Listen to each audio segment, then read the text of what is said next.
encounters with Bigfoot, Sasquatch, cryptids, people disappearing on the Appalachian Trail or vanishing in the national forest, never to be seen again. And a lot of people might like strange tales or scary stories or entertainment, and that's fine. But my opinion on these topics, or maybe adjacent to these topics, there's wisdom with real survival value. And I'm not saying that every story you hear on the internet is true, and yet a lot of viewers write to me asking about these things.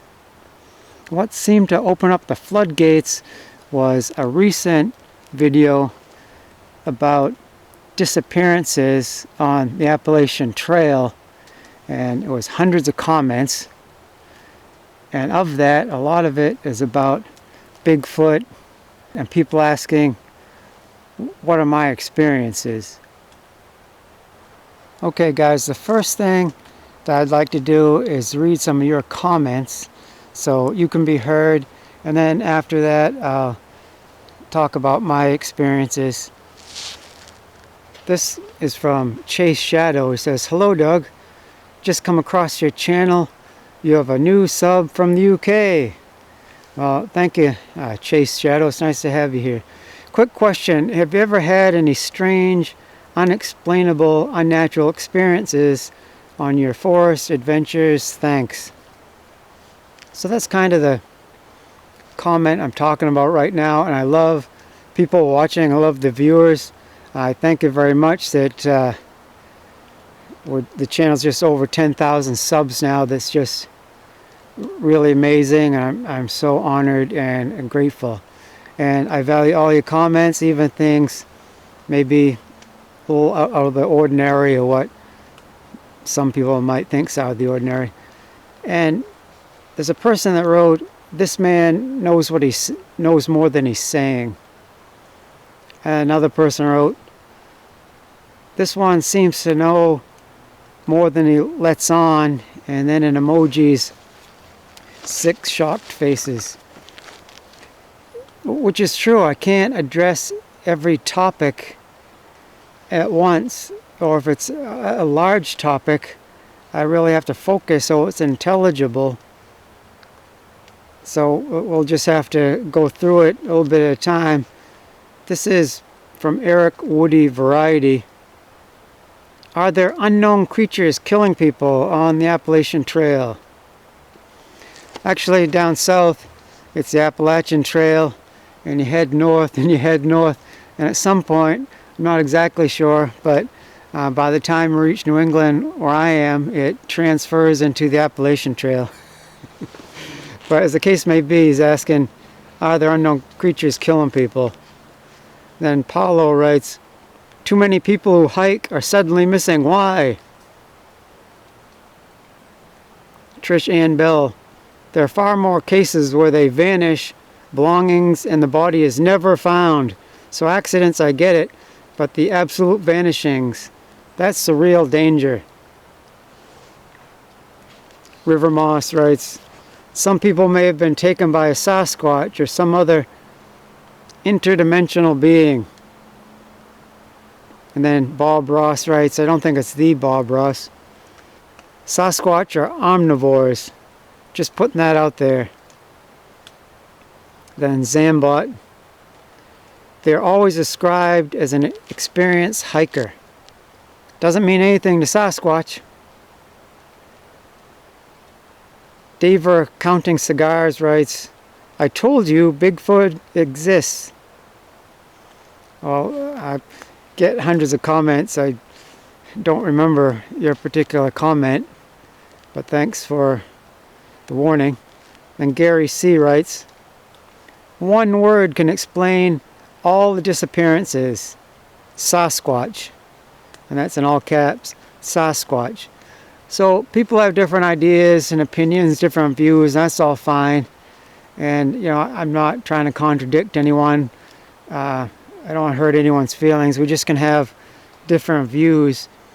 And it seems like a lot of people have that perception that every disappearance is Bigfoot or something supernatural or strange. The last video where I mentioned 2 vanishings, there was one on the Appalachian Trail, which was the main case that I talked about, and then another one that was in Colorado that were mysterious because they just suddenly disappeared. And the one in Colorado, the authorities gave up searching. The family organized a search, but eventually they just had to call it off and said, we can't find him. And it was very mysterious. But then sometime later, his remains were found. And in both these cases, it was an accident. It was ruled as accidental drowning. And in my own opinion anyway, most of these cases where someone goes missing temporarily and then they're found, or unfortunately they've passed and the remains are found, most of the time it's something like an accident.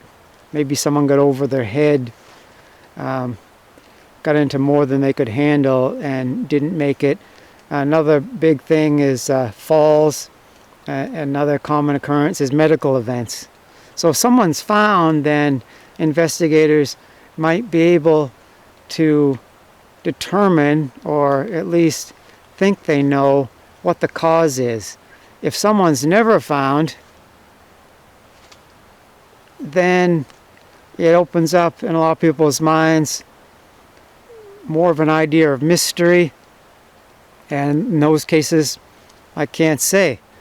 But you know, in the cases where we do know, most of the time it seems to be explainable with natural things, not supernatural things or cryptids or strange topics. This screen name I think is Nephilim something, and he writes, a lot of them get lost, then lose their minds and start living like a wild man, and that's where you get a lot of your Bigfoot sightings. Well, I can't verify that one, but thanks for the comment. Spence Curry writes, the woods are land oceans, swallow you up. Cryptids, denizens of deep woods. And then Philip Baines writes, aliens, cryptids, and last but not least, demons. You know, I believe that evil spirits are real. Demons are real. You say that, a lot of people think you're nuts. I don't think I'm nuts. But that's how it seems to work in society. A lot of people, I think most people, believe in God, some sort of creator. And most people I've talked with believe in angels. But the Bible says that 1/3 of the angels fell. And you have Satan and the demons. Satan isn't God. He wants to be God. He's jealous. He's trying to do everything that God does. So God has a kingdom. And the Bible talks about Satan's kingdom. Or I would say maybe his wannabe kingdom. But it's kind of set up like a kingdom, I would say, where you have, well, there's a lot to get into. But I believe in evil spirits, that they're real, but I'm not there with agreeing that it's the cause of all disappearances or mishaps, or even most of them. It's not like, you know, Satan's behind every bush. I mean, maybe if I trip on a root and sprain my ankle, maybe that's because I wasn't paying enough of attention. Maybe it's on me. It's not necessarily that an evil spirit set a booby trap. Okay, moving on. This one, the screen name is HJKJCC, and it goes on. But anyway, this person writes, I'm a hunter myself, and after I had my Bigfoot encounter 10 years ago in Sierra Nevada, I stopped hunting altogether.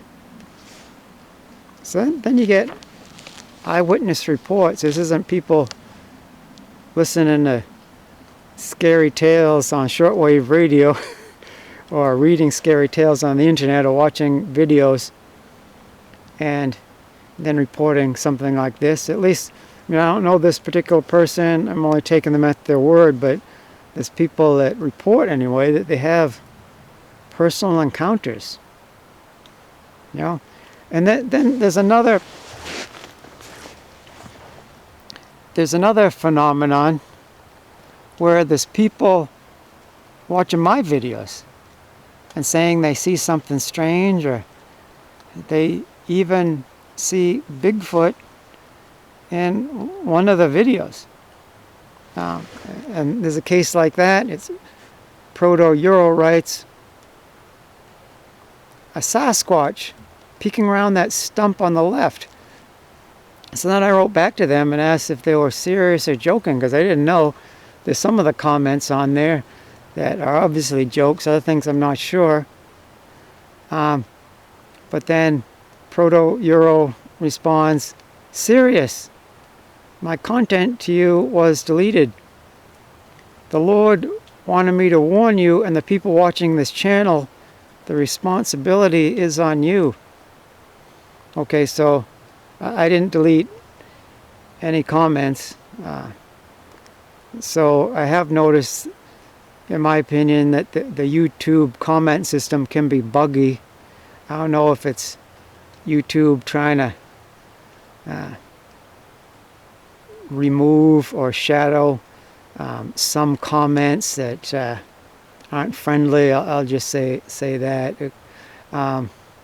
But there's certain content they don't want on there, and it gets like shadowed or even deleted. I'm not sure, or if it's an accident of the algorithm. But it seems like the comment system on YouTube is buggy, and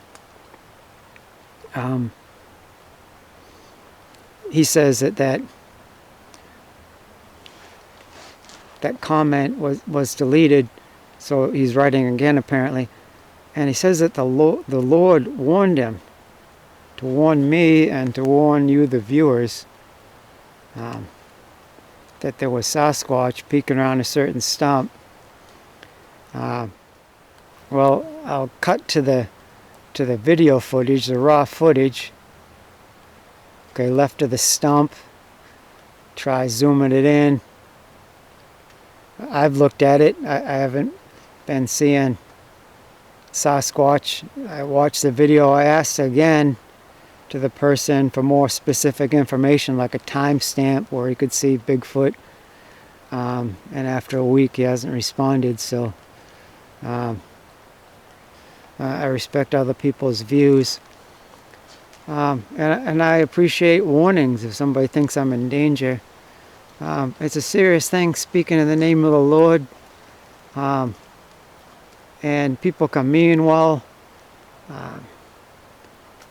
I'm a lot of times cautious to believe something just because it's in the name of the Lord, or there's biblical quotes. I'm not necessarily immediately accepting it. And if I offer something to somebody and they take some time to think about it, or look in the scriptures or pray, or use their discernment, or bring other people so we can be sober about this. I mean, I don't want to immediately get insulted or offended, and I hope other people aren't either. It's just when somebody comes with a spiritual thing. For example, Paul writes, this is in 1 Corinthians 14, I'll start on verse 27, this is a KJV. If any man speak in an unknown tongue, let it be by two, or at most by three, and that by course, and let one interpret. But if there be no interpreter, let him keep his silence in the church, and let him speak to himself and to God. Let the prophet speak two or three, and let the other judge. Alright, so I don't want to spend a lot of time on this, so I'll just address it briefly. It seems in the churches a lot of times people are at one extreme or the other. Either spiritual gifts aren't allowed at all. They might not come out and say that, but you don't see the spiritual gifts. But then there's the other extreme where people are commonly bringing up these tongues or prophecies or words from the Lord. They believe they have directly from the Lord or something like that. And if it's tongues, the person speaks in tongues and then he interprets it himself. and there's no other people to judge. So the spiritual things, this is important. I believe the context of this letter to the Corinthians is that they were, maybe it would be fair to say, like bouncing off the walls, like getting too excited, and you had too much of this, and some of it could have been true, but with other things, you should have had let one person speak and others judge. And we're all human beings, and we need other people. Just if I'm thinking one thing alone, it might not be true. We even need other people to keep us sane. You know,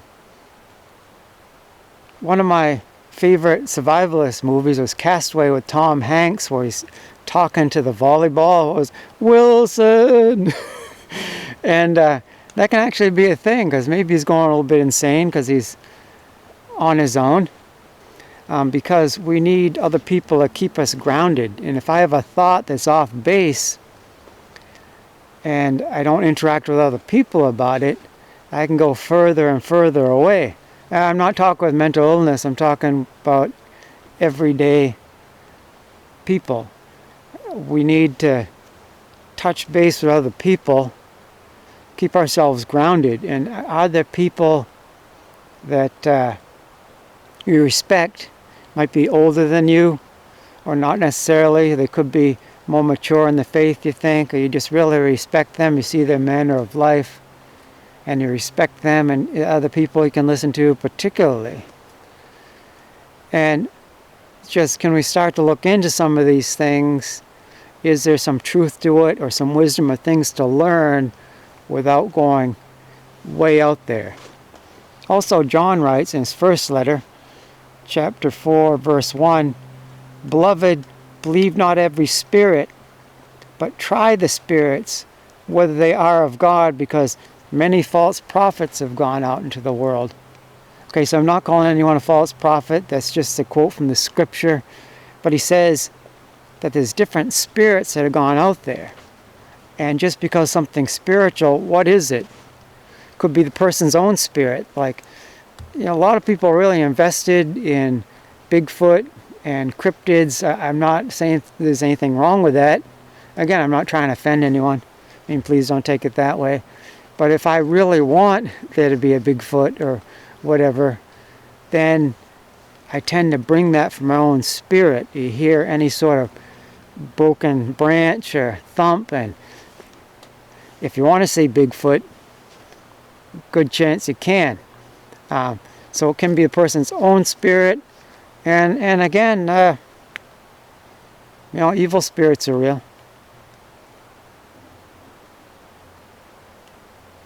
So these comments are to the video about disappearance on the Appalachian Trail, and Tifa writes, "Paul Polides, missing 411. Patty writes, "Hi Doug, great video." Well, thanks. I look for and watch a lot of these kind of videos. You might want to give a shout out to Dave Polides with the Missing 411 project. He's may be interested in your stories. Thanks for sharing, and have a good one. Heart. Dave Polides. Yeah, I'd be interested in working with him if he was interested. Again, I have a different viewpoint, perhaps. But all that's good. That's really a whole nother topic. I mean, it's another person's body of work. He's written a book, and his writings have been used to create different documentary style movies. But we can talk about that if people are interested. Don Cohen writes, "I believe there are portals to other dimensions in our national parks. People disappear often with no trace of clothing or footprints. Our founding fathers knew this, thus making these areas to be uninhabitable." So it's kind of a conspiracy theory with the founding fathers. I wouldn't call it a criminal conspiracy, because apparently it would be to protect people from disappearing in the portals or whatever he thinks.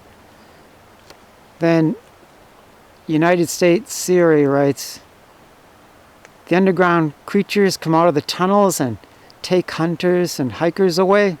And there's a question mark at the end of that, like, this is a question. And then Ollie Kane writes, makes you think there could be secret hidden tunnels easily hidden. So there's people that think there's an extensive cave system throughout the United States. And then an associated belief that I've heard, like a legend, is about portals. So that's a subject we could get into sometime. And then Derek David writes, the trail is cryptid central, but there's a lot of criminal element for some reason. I think it's safe to go, but they go missing. I recently found a camp 100 yards off the trail. I found a bag of money and a tent that had been ripped open and dried blood everywhere. So I don't know what to say other than must be some sort of illegal activity. Come on, who finds $37,000 in the woods? And Real Talk replied, what do you do with the money? And then Carl Morgan replied, spent it. And I don't know what to believe, and I don't even know when people are being serious or joking. I mean, no offense, I just don't know the person. Did you really find blood everywhere? I mean, that points to a murder, right? If there's enough blood, then it kind of it's evidence the person didn't make it. Some sort of associated with $37,000, I would assume associated with some sort of crime. But are people just joking around? Or I know it's a lot of strange tales, a lot of things to get into. People even thinking, if you watch my videos and look in the background, that you can see Bigfoot or some sort of cryptid looking at you. And I don't want to make this too long, so please leave your impression in the comments, or if you want me to make another video on this subject sometime, or my personal experiences. I've felt like I don't have time for that right now. This is getting kind of long. I thank you for tuning in with me, seeing me this far, and I'll catch you again soon.